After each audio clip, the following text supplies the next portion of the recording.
আসসালামু আলাইকুম। আন্তর্জাতিক সর্বশেষ আপডেট সংবাদে আপনাকে স্বাগতম। শুরুতেই জানিয়ে দেব সংবাদ শিরোনাম। শুরুতে জানিয়ে দেব ইসরায়েলের হামলায় নিহত 274, পাল্টা আক্রমণ চালিয়েছে হিজবুল্লাহ, যুদ্ধের অবস্থা ভয়ঙ্কর। জানিয়ে দেব ইসরায়েলে এবার ইরাকি যোদ্ধাদের ড্রোন হামলা, যুদ্ধে অংশগ্রহণ শুরু করেছে ইরাকি যোদ্ধারা। এদিকে কুরস্কে ইউক্রেনের হামলায় 56 রাশিয়ান নাগরিক নিহত।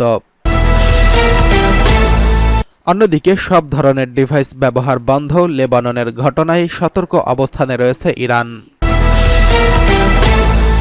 সর্বশেষ জানিয়ে দেব চীন নিয়ে নিজ বাড়িতে এবার গোপন বৈঠক করলেন জো বাইডেন।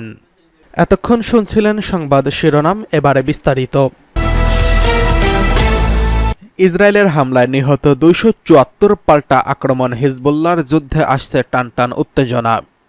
লেবাননের বিভিন্ন এলাকায় ইসরায়েলের হামলায় অন্তত 274 জন নিহত হয়েছেন। এই হামলায় আহত হয়েছেন আরও 1024 জনেরও বেশি মানুষ। হিজবুল্লাহর বিভিন্ন স্থাপনা লক্ষ্য করে আজ লেবাননের এই হামলা চালানো হয়। ইসরায়েলি হামলায় পাল্টা ব্যবস্থা হিসেবে ইসরায়েলের রকেট ছুড়ছে হিজবুল্লাহ। লেবাননের সশস্ত্র গোষ্ঠীটি একটি বিবৃতিতে জানিয়েছেন, তারা লেবাননের দক্ষিণ ও পূর্বে ইসরায়েলি হামলার প্রতিশোধ নিতে ইসরায়েলি 2টি সামরিক ঘাঁটিকে লক্ষ্যবস্তু করেছে। হিজবুল্লাহ জানিয়েছে, লেবাননের 2টি ইসরায়েলি ঘাঁটিতে ডজন ডজন রকেট নিক্ষেপ করা হয়েছে।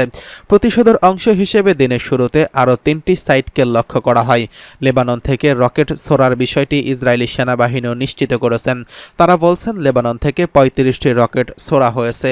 এসব রকেট কার্মেল এবং গ্যালিলির উত্তর ও দক্ষিণ এবং মধ্য অঞ্চলে ছোড়া হয়। ইসরায়েলি সেনাবাহিনী তাদের টেলিগ্রাম চ্যানেলের এক বিবৃতিতে জানিয়েছেন, বিমান প্রতিরক্ষা বাহিনীর বেশ কয়েকটি রকেট প্রতিহত করছে। আমরা ফাঁকা এলাকায় রকেট পড়ার ঘটনা শনাক্ত করেছি। লেবাননের স্বাস্থ্যমন্ত্রী জানিয়েছেন, ইসরায়েলি বোমায় বাড়িঘর, চিকিৎসা কেন্দ্র, অ্যাম্বুলেন্স এবং পলায়নরত মানুষের গাড়ি টার্গেট করা হয়েছে। তাদের হামলায় 21 শিশু, 39 জন নারী এবং 2 জন চিকিৎসক সহ অন্তত 274 জন নিহত হয়েছেন। এদিকে ইসরায়েলে এবার ইরাকি যোদ্ধাদের ড্রোন হামলা। ইরাকি প্রতিরোধ গোষ্ঠীর যোদ্ধারা ইসরায়েলের একটি কৌশলগত সামরিক লক্ষ্যবস্তুতে ড্রোন হামলার দাবি করছে। ইসলামিক রেজিস্ট্যান্স ইন ইরাক সোমবার সকালে টেলিগ্রাম চ্যানেলে প্রকাশিত বিবৃতিতে বলছে, তারা ড্রোন দিয়ে ইসরায়েলি সেনাবাহিনীর গোলানি ব্রিগেডের পর্যবেক্ষণ ঘাঁটিতে হামলা চালিয়েছে। এতে বলা হয়েছে, দখলদার ইসরায়েল সরকারের বিরুদ্ধে প্রতিরোধের ধারাবাহিকতায় গাজায় ফিলিস্তিনিদের সমর্থনে এবং নিরস্ত্র ফিলিস্তিনি বেসামরিকদের বিরুদ্ধে দখলদার ইহুদিবাদী সত্তা যে গণহত্যা চালাচ্ছে তার প্রতিশোধ নিতেই এই ড্রোন হামলা চালানো হয়েছিল। জেটটি উল্লেখ করেছে যে এটি সাধারণ দখলকৃত জমি জুড়ে গুরুত্বপূর্ণ স্থাপনাগুলিকে লক্ষ্যবস্তু ও ধ্বংস করতে হবে।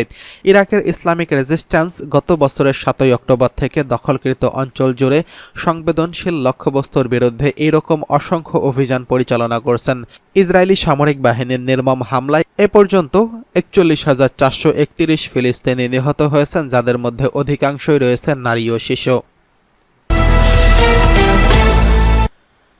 এদিকে কুরস্কে ইউক্রেনের হামলায় 56 রাশিয়ান নিহত। ইউক্রেনের আক্রমণে রাশিয়ার পশ্চিমাঞ্চলীয় কুরস্ক অঞ্চলে অন্তত 56 জন বেসামরিক নাগরিক নিহত হয়েছেন। 7 সপ্তাহ ধরে চলা এই আক্রমণ 266 জন আহত হয়েছেন বলে আজ জানিয়েছেন রাশিয়ার পররাষ্ট্র মন্ত্রণালয়। এর আগে গত 5 সেপ্টেম্বর পর্যন্ত মৃতের সংখ্যা 31 জন বলে জানিয়েছিল রাশিয়া। নতুন সংখ্যায় 20 সেপ্টেম্বর পর্যন্ত আক্রমণের পরিসংখ্যান প্রকাশ করা হয়েছে।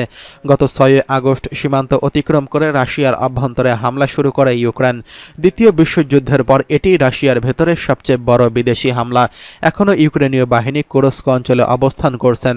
রুশ মন্ত্রণালয় জানিয়েছে, কুরস্ক অঞ্চলের সবচেয়ে বিপজ্জনক এলাকা থেকে 1,31,000 বেসামরিক মানুষ পালিয়ে গেছেন।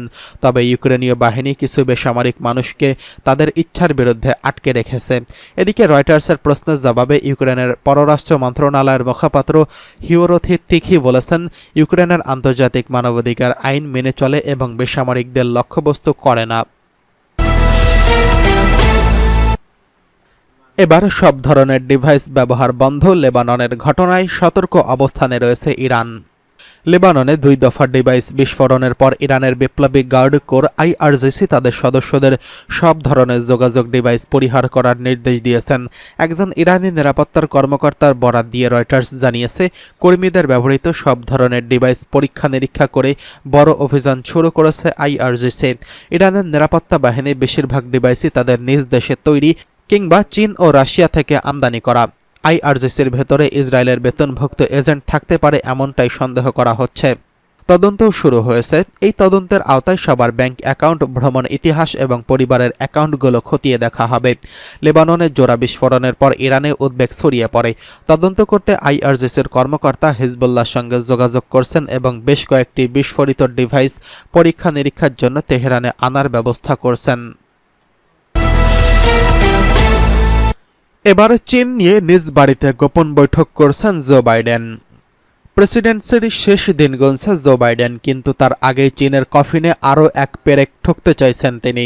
দিন দিন যুক্তরাষ্ট্রের মাথা ব্যথার কারণ হয়ে ওঠা চীনকে নিয়ে এবার গোপন বৈঠক করছেন জো বাইডেন।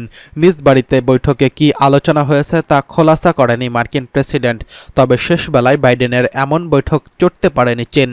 মার্কিন প্রেসিডেন্ট হিসেবে নির্বাচনের বাকি কয়েক সপ্তাহ। তার আগে সর্বশেষ নির্বাচন পূর্ব এক বৈঠক করেছেন জো বাইডেন। কোয়াড জোটের এই বৈঠকে উপস্থিত ছিলেন জাপান, ভারত ও অস্ট্রেলিয়ার নেতারা। শনিবারের ওই বৈঠকে মূল লক্ষ্য ছিল চীনের সম্ভাব্য হুমকি ব্যর্থ করে দেওয়া। ইন্দো প্যাসিফিক অঞ্চলে চীনের প্রভাব ঠেকাতেই কোয়াড গঠন করে যুক্তরাষ্ট্র, যদিও এমন দাবি নাকচ করে আসছে হোয়াইট হাউস। অস্বীকার করলেও কোয়াডে যে চীনের ভূত তাড়াতেই গঠন করা হয়েছে, ওই বৈঠকে তা আরও স্পষ্ট হয়ে ওঠে। গোপন মিটিং হলেও বাইরে জড়ো হন সাংবাদিকরা। কেউ শুনছে না ভেবে মার্কিন পররাষ্ট্রমন্ত্রী অ্যান্টনি ব্লিংকেন ঘোষণা করেন তাদের আলোচনার প্রথম টপিক চীন। তাদের কথাবার্তার নিউজ ফিডে ধরা পড়ে। সেখানে বাইডেনকে বলতে শোনা যায়, চীনের সাম্প্রতিক আচরণে বোঝা যাচ্ছে বেইজিংয়ের কাজের ধরন বদলেছে, তবে কৌশল পাল্টায়নি। দক্ষিণ চীন সাগর সহ তৎসংলগ্ন চীনের অঞ্চলে আগ্রাসী আচরণ নিয়ে খুবই উদ্বিগ্ন যুক্তরাষ্ট্র। বিশেষ করে মিত্র দেশ জাপানের আশপাশে জলীয় সীমায় চীনের কর্মকাণ্ড ভালোভাবে নিচ্ছে না বাইডেন প্রশাসন। বৈঠকে সে কথাই উল্লেখ করেন মার্কিন প্রেসিডেন্ট জো বাইডেন। তিনি বলেন, চীন এখনও দক্ষিণ চীন সাগর, পূর্ব চীন সাগর, দক্ষিণ চীন, এশিয়া, দক্ষিণ এবং তাইওয়ান প্রণালীতে আগ্রাসনী আচরণ করে যাচ্ছেন। মার্কিন সংবাদ মাধ্যম পলিটিকো জানিয়েছে, ওয়াশিংটনে প্রায় 100 মাইল দূরে বাইডেনের বাড়িতে ওই বৈঠক অনুষ্ঠিত হয়। ক্ষমতা ছাড়ার আগে 4 দেশের সম্পর্কেও শেষবারের মতো ঝালিয়ে নিতে এমন পদক্ষেপ নিয়েছে জো বাইডেন। আগামী বছর জানুয়ারিতে ক্ষমতার বাইরে চলে যাবেন বাইডেন এবং জাপানের প্রধানমন্ত্রী ফুমিও কিশিদা। তাই জোটের ধারাবাহিকতা যেন পরবর্তী নেতৃত্বের মধ্যে বজায় থাকে সেটা নিশ্চিত করতে চাইছেন জো বাইডেন। কোয়াডের দেশগুলোর মধ্যে শঙ্কা তৈরি হয়েছে, নভেম্বরের নির্বাচনে ডোনাল্ড ট্রাম্প প্রেসিডেন্ট নির্বাচিত হলে গতি হারাতে পারে এই জোট। তবে সেই শঙ্কা জোরালোভাবেই উড়িয়ে দেওয়ার চেষ্টা করছে বাইডেন। এমনকি কোয়াড নেতাদের প্রকাশ্য বৈঠকের বিষয়টি ছবিতে দেখা যায়। ভারতের প্রধানমন্ত্রী নরেন্দ্র মোদীর উপর নিজ হাত রেখেছেন মার্কিন প্রেসিডেন্ট।